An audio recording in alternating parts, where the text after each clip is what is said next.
शुरू करो, डालो बुनियाद, घर महल नजर आएगा। वंडर लाइए, वंडर अपनाइए, फर्क नजर आएगा। वंडर सीमेंट, फर्क नजर आएगा। नमस्कार, मैं हूं रविंद्र जैन और आप देखना शुरू कर चुके हैं सबकी खबर। मध्य प्रदेश कांग्रेस में इस समय संगठन सृजन का काम चल रहा है और केवल संगठन सृजन का नहीं चल रहा, कई नवाचार भी हो रहे हैं। आपने देखा, मैंने लंबे समय बाद देखा है कि मध्य प्रदेश कांग्रेस ने पहली बार एक साथ 71 जिला अध्यक्षों की सूची जारी की। छोटा मोटा विवाद तो है, लेकिन हमने अभी तक देखा कि कांग्रेस में जब भी इतने बड़े फैसले हुए हैं तब कभी ना कभी पुतले जले हैं। प्रदेश कांग्रेस कार्यालय में तोड़फोड़ हुई है, नारेबाजी हुई है। लेकिन इस बार ऐसा क्या हुआ कि ना तो बहुत ज़्यादा नारेबाजी दिख रही है, ना तोड़फोड़ दिख रही है। लगता है कि 71 में से अधिकांश लोगों ने इस बात को स्वीकार कर लिया है कि राहुल जी ने जो निर्णय लिया है वो शायद ठीक लिया होगा। मामूली विरोध है, ऐसा नहीं है कि सबने स्वीकार कर लिया है। जब भी कोई बड़े निर्णय होते हैं तो विरोध होना स्वाभाविक है। हर कार्यकर्ता चाहता है कि मुझे पद मिले। तो अब कांग्रेस में एक मुद्दा ये कि 71 लोगों की 71 जिलाध्यक्षों की नियुक्ति हो गई है। अब प्रदेश कार्यकारिणी के बाद जिला अध्यक्ष, और अब मध्य प्रदेश में लगातार कांग्रेस कुछ न कुछ नवाचार कर रही है। अभी हमने देखा 2 दिन पहले मध्य प्रदेश में विधानसभा में नेता प्रतिपक्ष उमंग सिंगार ने एक नया मुद्दा उठाया कि मध्य प्रदेश में भी वोट चोरी हुई है। कांग्रेस अब पूरे प्रशासनिक मुद्दे पर या राजनीतिक क्षेत्र में क्या रणनीति बना रही है?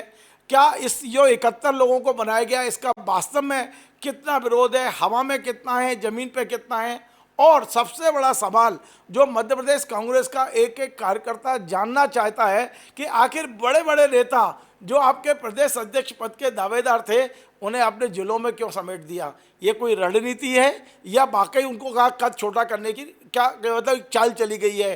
तमाम सारी बातें हवा में हैं। वो इन तमाम सारे बातों का जवाब देने के लिए आज मैंने बेहद सम्मान के साथ मध्य प्रदेश कांग्रेस के जो संगठन प्रभारी है, महासचिव हैं डॉक्टर संजय कामले जी, उन्हें आमंत्रित किया है और उनसे एक एक सवाल का जवाब जो आम कांग्रेस कार्यकर्ता के दिमाग में है, जो आम लोग चाहते हैं, वो मैं पूछने की कोशिश करूंगा।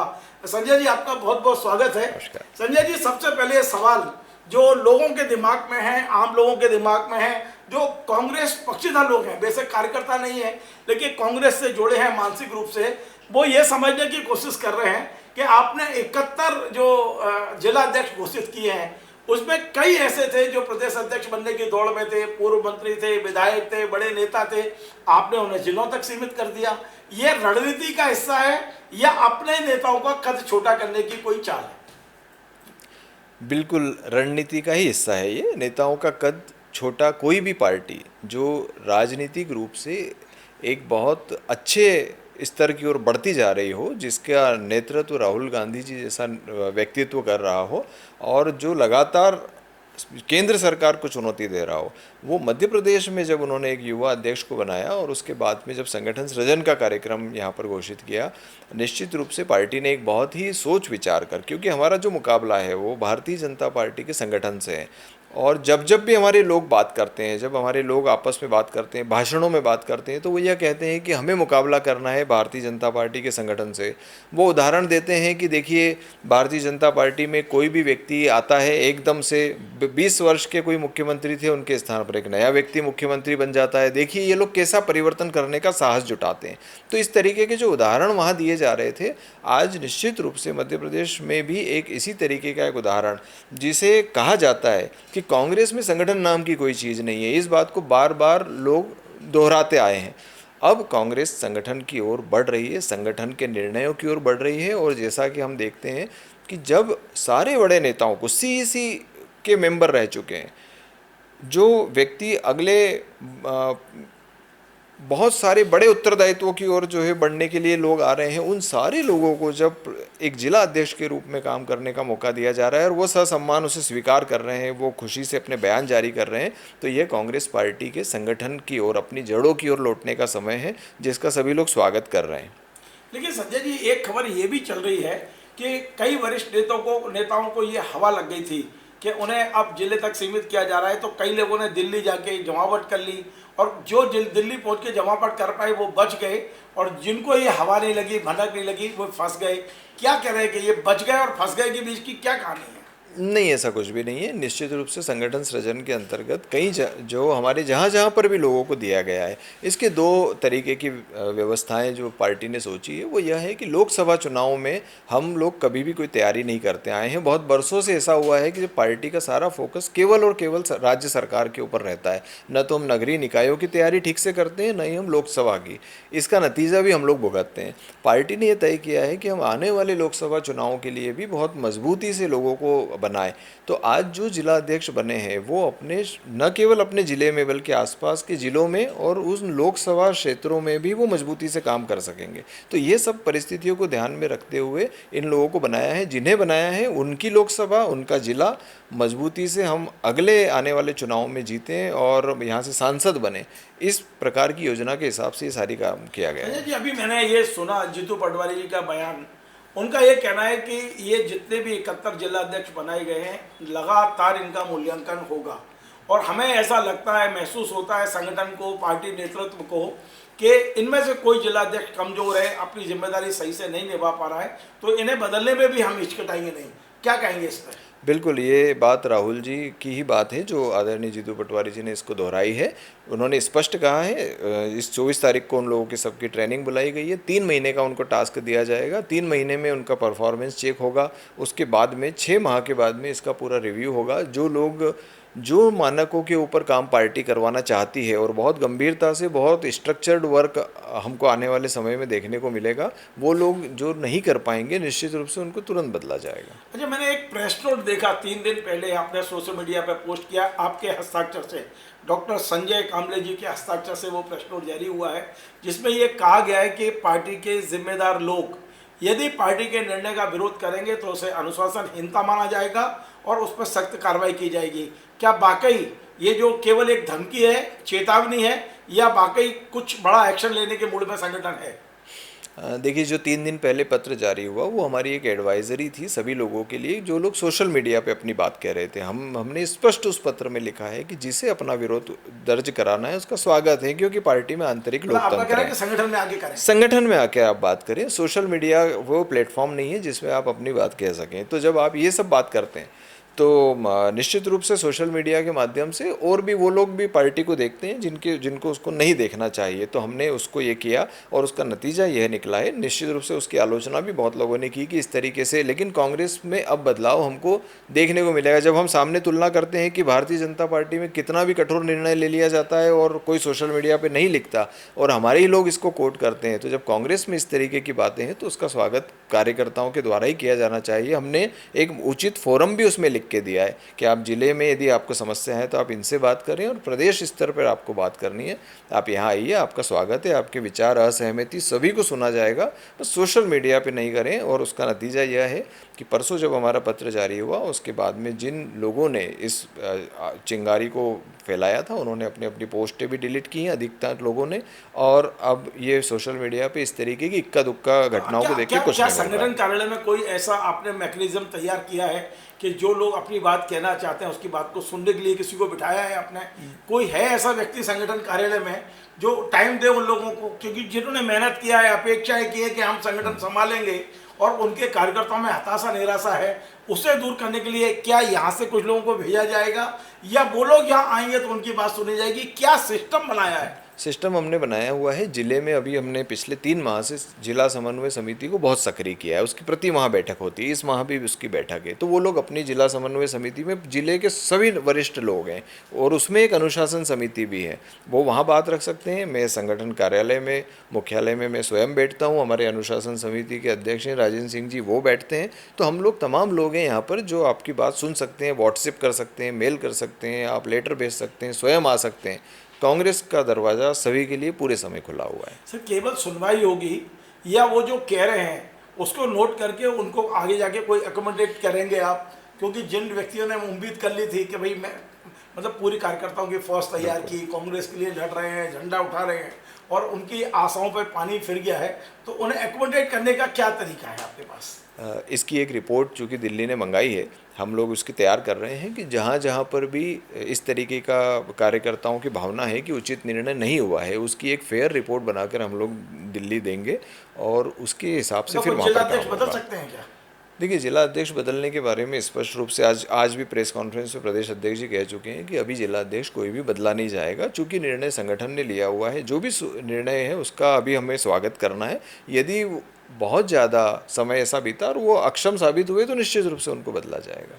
चलिए, अभी तो वैसे तो चुनाव अभी बहुत लेट है, 2028 में होने, लेकिन रणनीति क्या बना रही है? मतलब संगठन किस तरह से धीरे धीरे खरामा खरामा, जिसको कहते हैं ना कि हम चुनाव की ओर पता नहीं चलता 2-2.5 साल निकलने में, बिल्कुल। तो क्या रणनीति है? और आप चूंकि उस पूरे संगठन की धुरी आप हैं, आप कह रहे हैं ना पिन पॉइंट है इस समय संगठन की पूरी जिम्मेदारी, तो कुछ ऐसी जानकारियां जो आप शेयर करना चाहें। मैं वो जानकारी नहीं चाहता हूं जो संगठन की गोपनीय है, लेकिन जो बताना चाहें अपने कार्यकर्ताओं को मेरे चैनल के जरिए, आखिर संगठन क्या तैयारी कर रहा है अगले चुनाव की। और उसके पहले अभी आपको निकाय चुनाव नगरीय निकाय चुनाव है। निकाय चुनाव आपके सामने है, हो सकता है कोऑपरेटिव पे चुनाव आगे आ जाए, मतलब ये तमाम सारी चीजें, क्योंकि भारतीय जनता पार्टी का संगठन हर क्षण चुनाव की तैयारी में रहता है। कांग्रेस में अभी वो चीजें बेशक आप कह दें, लेकिन दिखाई नहीं दे रहा। निश्चित रूप से आपकी बात ठीक है, क्योंकि कांग्रेस में संगठन दिखाई नहीं दे रहा है और अब इसकी कयावत जैसे शुरू हो रही है। हमने बहुत सारी तमाम योजनाएं शुरू की है और उन योजनाओं के ऊपर इम्प्लीमेंट करने का अब हमारे पास समय आ गया है। मैं कुछ चीज़ें ज़रूर आपके माध्यम से सभी को बता सकता हूं कि हमने एक विदिशा में एक पायलट प्रोजेक्ट शुरू किया, जिसमें हमने यह देखा कि हम ज़मीनी स्तर पर कहाँ कमज़ोर हैं। हमने उस पूरे ज़िले में, विदिशा एक ऐसा ज़िला है जहाँ हम आज़ादी के बाद से शायद ही कभी जीते हों, हमने उस ज़िले में जाकर देखा कि कांग्रेस की जड़ें अभी तक वहाँ पर मजबूत हैं और हमारे कुछ कमियां हैं जिसको हमने दूर करने का उसमें प्रयास किया।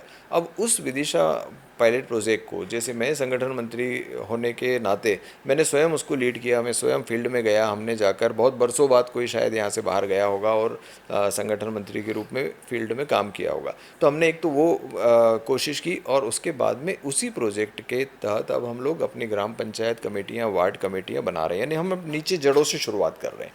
इसके पहले कभी भी ऐसा नहीं होता था। दूसरा, अभी हम लोगों ने इसमें जो चुनाव के बारे में, वोट के बारे में, मतदाता सूची, कुछ ऐसी चीज़ें हैं जो कांग्रेस के लिए एक तरीके का आउट ऑफ सिलेबस था, जिसके बारे में कांग्रेस में कभी बातचीत नहीं होती थी। अब इसमें कांग्रेस में न केवल बात हो रही है, अभी हमने हमारे सारे जिलों में जो विधानसभा के प्रभारी हैं, जितनी विधानसभाएं उसमें सब में हमने इलेक्शन के लिए एक अलग अलग वोटर लिस्ट रिवीजन का इंचार्ज नियुक्त कर दिया है। उन लोगों की अभी इस महीने में ही ट्रेनिंग है। उसी तरीके से हमने जिला निर्वाचन में हमारे लोग नहीं जाते थे, ईवीएम में क्या हो रहा है हम आरोप लगाते थे, लेकिन हमारे कोई भी ऐसी व्यवस्था नहीं थी। अब हमने एक एक जिला प्रतिनिधि उसमें नियुक्त किया है, उनकी भी ट्रेनिंग हम लोग इस बार कर रहे हैं यहाँ पर इसी अगले हफ्ते में।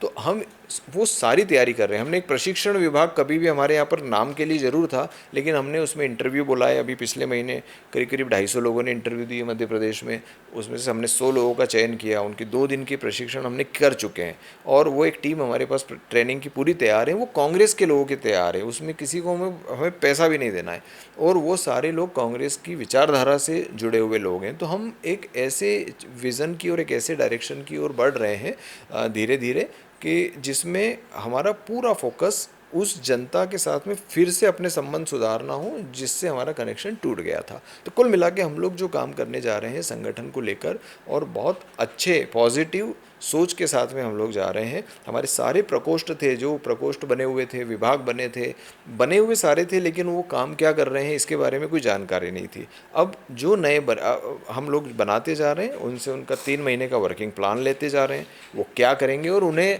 उन्हीं का काम करने के लिए बारे में बोला गया है। उन्हें धरना प्रदर्शन नहीं करना है, उन्हें आंदोलन नहीं करना है, उन्हें उनका काम करना है। तो हम लोग जिसका जो रोल है और जिसकी जो रिस्पॉन्सिबिलिटी है उसको वो पहचान ले और उतना काम वो कर ले, बस हम इतना चाहते हैं। तो इसी माध्यम से पार्टी का जो संगठन है वो मजबूत होगा और मुझे बिल्कुल विश्वास है कि अगले 1 माह 1.5 माह के बाद में इसमें बहुत ऐतिहासिक परिवर्तन हमको ग्राउंड पर देखने को मिलेगा संगठन के रूप में। संजय जी, एक और बहुत महत्वपूर्ण बात है कि मैं पिछले 40-42 साल से मध्य प्रदेश की जर्नलिज्म कर रहा हूँ।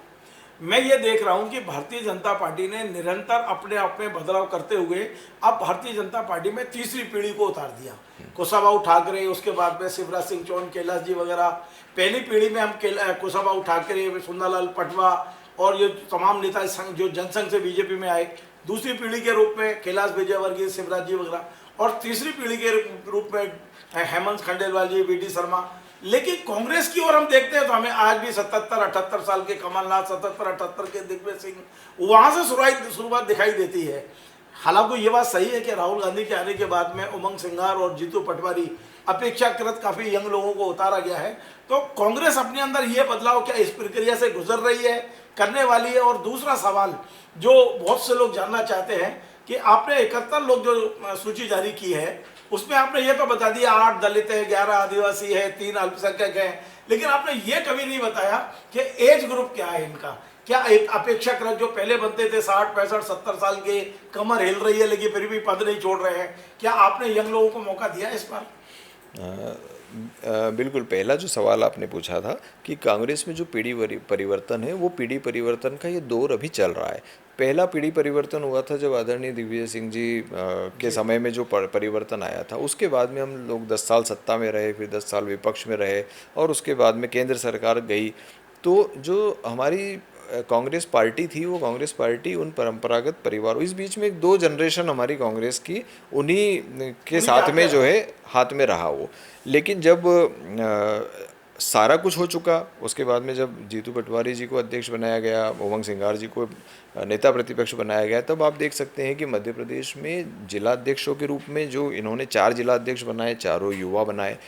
संगठन महामंत्री, संगठन में जो चेहरे बनाए हैं, आज आप देखिए, चाहे मैं बैठा हुआ हूँ तो हम लोग की एज बिल्कुल, हमें कहा गया कि आप तो नए हो, आपको अनुभव ही नहीं, इस तरीके की बातें हुई।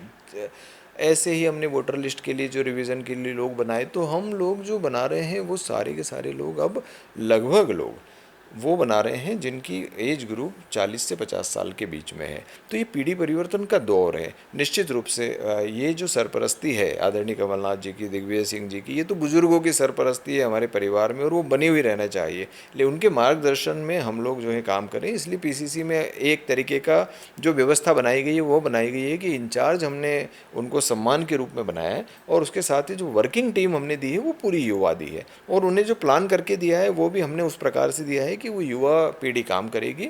लेकिन जो हमारे परिवार के जो सीनियर है, बुजुर्ग हैं, जिन्होंने जो है लंबे समय तक राज देखा है, चलाया है और इस पार्टी को चलाया है, उनकी छाया हमारे साथ में बनी हुई रहना चाहिए, उनका साथ बना हुआ रहना चाहिए। तो इस सोच को लेकर पीढ़ी परिवर्तन हो रहा है। निश्चित रूप से आने वाले समय में आपको इस बात का अंदाज है कि 71 जो जिला अध्यक्ष आपने दिए हैं, इनको एवरेज एज क्या है इनकी एवरेज एज 45 से 55 वर्ष के बीच की है। एवरेज एज तो काफ़ी यंग लोग हैं ये, और इसमें जिन लोगों को यंग और मैच्योर दोनों चीज़ें आती हैं। यंग लोग हैं, मैच्योरिटी जो है, कुछ 8-10 जिला अध्यक्ष ऐसे हैं जो पहली बार बने हैं, जिनके बारे में कोई नहीं जानता। अब मैं एक ऐसा प्रश्न पूछने वाला हूँ जो इस इंटरव्यू का शायद सबसे महत्वपूर्ण प्रश्न है जी, और वो है कांग्रेस की विचारधारा को लेकर। कांग्रेस अपनी विचारधारा से लगातार कहीं ना कहीं पिछड़ती है। कांग्रेस की विचारधारा स्थिर नहीं है। जैसे बीजेपी ने कह दिया हमारी विचारधारा हिंदुत्व की है, हम सनातन को मानते हैं।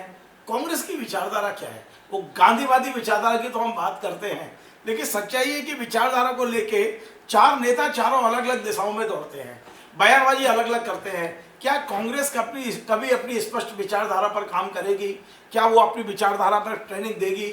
जो कांग्रेस को, जो गांधीवादी विचारधारा है कांग्रेस की, अंत्योदय की विचारधारा है, अंतिम व्यक्ति को मदद की विचारधारा है, कि बाकी वो केवल नारे रहेंगे या इसका कोई ट्रेनिंग होगा, इसकी ओर बढ़ेंगे आप? चूँकि प्रश्न बहुत गंभीर और बहुत रिलेवेंट है, इसलिए मैं थोड़ा इत्मीनान से इसका उत्तर देना चाहूँगा आपको। कि देखिए, कांग्रेस की आइडियोलॉजी बहुत स्पष्ट थी, जो विचारधारा थी हमारी बहुत स्पष्ट थी। इस विचारधारा में घालमेल तब शुरू हुआ जब इस देश में कम्युनिस्ट पार्टी का विघटन होना शुरू हुआ, और उन कम्युनिस्ट चूँकि वो भारतीय जनता पार्टी की ओर नहीं जा सकते थे, तो वो स्वाभाविक रूप से कांग्रेस की ओर आना शुरू हुए, और केंद्र में सरकार रही कांग्रेस की। तो जो विचारधारा के स्तर पर जिन कम्युनिस्ट पार्टी के लोगों ने राष्ट्रीय स्तर पर एंट्री की, उसके बाद में धीरे धीरे एक तरीके से कांशीराम जी के देहावसान के बाद में जब बहुजन समाज पार्टी भी कमज़ोर होती गई, तो उसके लोगों ने भी कांग्रेस पार्टी को ही अपना पार्टी के रूप में चुना। तो ये लोग जब 2 तरीके की विचारधाराएं जो एक बहुत अलग तरीके की सोच के साथ में कांग्रेस के साथ में संयुक्त हुई, तो हमारे जो विचारधारा थी उसके ऊपर इन्हीं के साथ में बहुत सारे लोगों ने प्रश्न चिन्ह लगाना शुरू किए। भारतीय जनता पार्टी उसके ऊपर क्वेश्चन कर ही रही थी। तो ये सारी चीज़ों से हमारे पिछले 15-20 वर्षों में एक लंबा घालमेल विचारधारा के स्तर पर हुआ कि दरअसल हम क्या हैं। हम सॉफ्ट हिंदुत्व की ओर बढ़ते दिखे, कभी कभी हम लोग राइट विंग, कभी हम लोग देश की बात कर रहे हैं। तो मैं इस बात को बहुत अच्छे तरीके से, बहुत पूरी ताकत के साथ में इस बात को कह सकता हूँ कि आदरणीय राहुल जी के आने के बाद में जो पिछले 5 वर्षों से इस विचारधारा के ऊपर काम हुआ, उसमें इन्होंने एक ट्रेनिंग कैंप का निर्माण किया। आदरणीय सचिन राव जी जो उनके साथी हैं, उनके साथ में उन्होंने वर्धा में एक कांग्रेस की विचारधारा के लिए एक प्रशिक्षण कैंप एक बनाया, स्थायी कैंप है वहाँ कोई भी जा सकता है और उसे सिर्फ कांग्रेस की जो मूल विचारधारा है उसकी ट्रेनिंग दी जाती है। वो ट्रेनिंग 3 दिन की होती है, वो ट्रेनिंग 10 दिन की होती है और वो ट्रेनिंग 30 दिनों की होती है। 30 दिन की ट्रेनिंग करने के बाद में वो विचारधारा से निकले हुए लोग देश भर में जाते हैं और अब तक ऐसी सीखे हुए जो 30 दिन का ट्रेनिंग जिन्होंने कर लिया है उनकी संख्या लगभग 1,500 से अधिक हो चुकी है।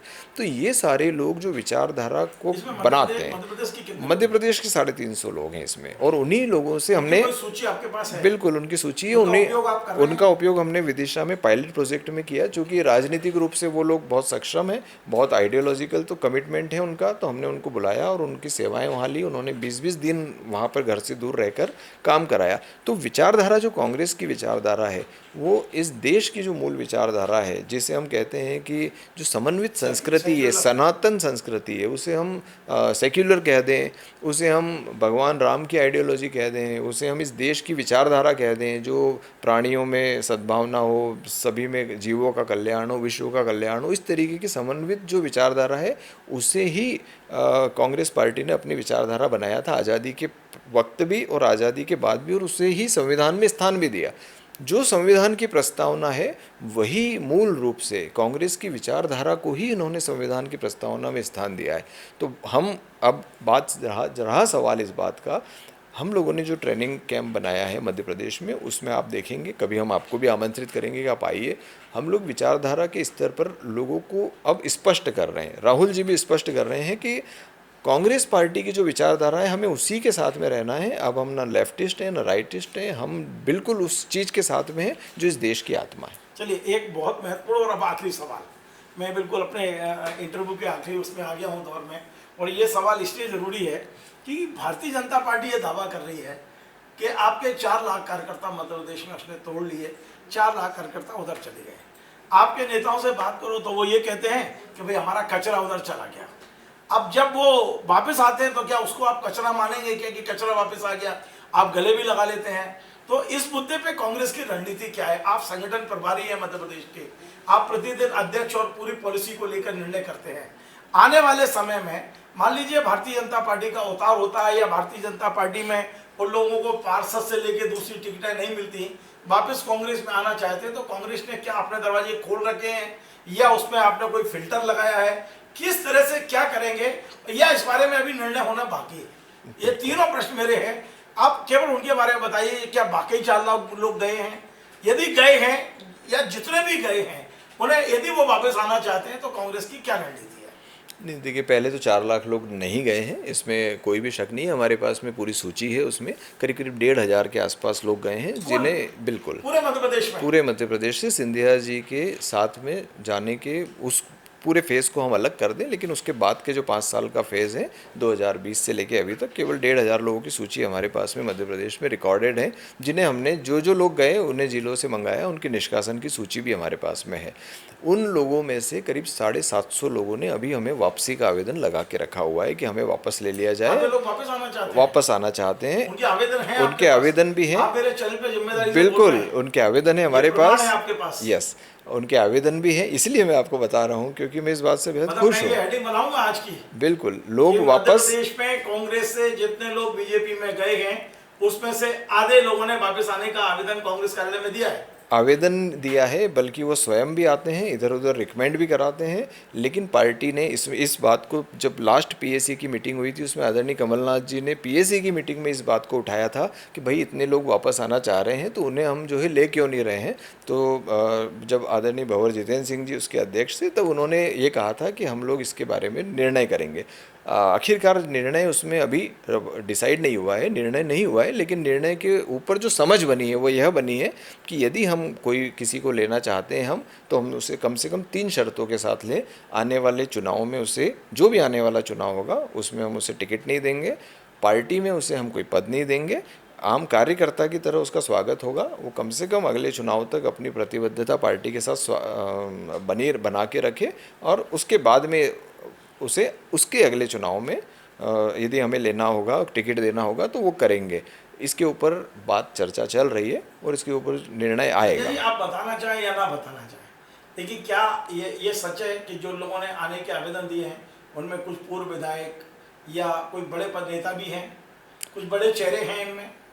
मैं नहीं चाहता बहुत बड़े चेहरे नहीं, लेकिन हमारे जो लोग, जिन लोगों ने विधानसभा चुनाव में भाग लेना चाहा था उन्हें टिकट नहीं मिला था, बहुत सारे ऐसे विधायक स्तर के लोग हैं जो गुस्से में चले गए थे, सांसद स्तर के लोग हैं, वो सारे लोग लगातार दबाव बना रहे हैं कि आप लोग जो है आइए, आप लोग हमें वापस ले लीजिए, क्योंकि हम लोग इंतज़ार कर रहे हैं। और हमें जो है अभी कई मुद्दे ऐसे हुए हैं जिसमें लोगों ने जिला पंचायत में उन्होंने अपने अपने फॉर्म ले लिए, वापस परिवार के सहित आना चाहते हैं, कहीं ब्लॉक अध्यक्ष हैं, तो बहुत सारे लोग ऐसे हैं जिन्हें वहाँ जाकर निराशा हो चुकी है, एक बार वो आ भी चुके हैं। तो ऐसे बहुत सारे लोग हैं और ये बात मैं बिल्कुल जिम्मेदारी के साथ कह रहा हूँ कि कांग्रेस पार्टी में आने के लिए जितने लोग गए थे वो सारे, उनमें से लगभग लोग वापस आना चाहते हैं और पार्टी उस पर जल्दी कुछ पीएसी की मीटिंग में निर्णय होगा। चलिए, बहुत बहुत धन्यवाद। तो अभी आपने सुना ये डॉक्टर संजय कामले जी, जो इस समय मध्य प्रदेश कांग्रेस के संगठन प्रभारी हैं। आप कह सकते हैं कि जैसे भारतीय जनता पार्टी में संगठन महामंत्री होते हैं जिसके ऊपर पूरा संगठन चलता है, उसी तरह की जिम्मेदारी डॉक्टर संजय कामले जी संभाले हुए हैं। ये प्रदेश अध्यक्ष तो जीतू पटवारी जी के बेहद भरोसेमंद भी कह सकते हैं। मैं राजदार तो नहीं कहूँगा, संगठन में राजदार नहीं होते, लेकिन भरोसेमंद कह सकता हूँ मैं। आज इन्होंने एक बड़ी खबर सबसे आखिरी वाले प्रश्न पे दी कि जो लोग कांग्रेस छोड़ के बीजेपी में गए हैं उनकी संख्या 1500 से ज़्यादा नहीं है और इनमें से 750 के लिखित आवेदन संजय जी के पास है जो वापस कांग्रेस में आना चाहते हैं। बड़ी खबर है आज ये, इस पर मैं कल फिर काम करूंगा इस खबर पे, लेकिन आज संजय जी के एक एक बात को आपको सुनना चाहिए। मध्य प्रदेश में कांग्रेस संगठन सृजन के क्षेत्र में जो काम कर रही है, वो उसने एक पायलट प्रोजेक्ट चालू किया विदिशा में। बहुत सी ऐसी जानकारियाँ जो मुझे नहीं पता, कांग्रेस के लोगों को नहीं पता, आम आदमी को नहीं पता, संजय जी ने मेरे माध्यम से, मेरे चैनल के जरिए लोगों को बताया कि अब ये वो कांग्रेस नहीं है जो आज से साल, 2 साल, 2.5 साल पहले थी। लगातार राहुल जी के नेतृत्व में, राहुल जी के प्रयास से हम लगातार काम कर रहे हैं और बड़ी बात यह है कि अब कांग्रेस में भी भारतीय जनता पार्टी की तरह ही यहाँ भी नेतृत्व पीढ़ी परिवर्तन का दौर चल रहा है, नए हाथों में कमान आ गई है। बस अंतर इतना है कि कांग्रेस ने अपने बुजुर्गों को भी अपने साथ रखा है, सम्मान के साथ। आपको हमारा ये कार्यक्रम पसंद आए तो आप इसे शेयर करें, लाइक करें, कमेंट करें। आपसे बार बार निवेदन है हमारे इस चैनल को सब्सक्राइब अवश्य करें। धन्यवाद।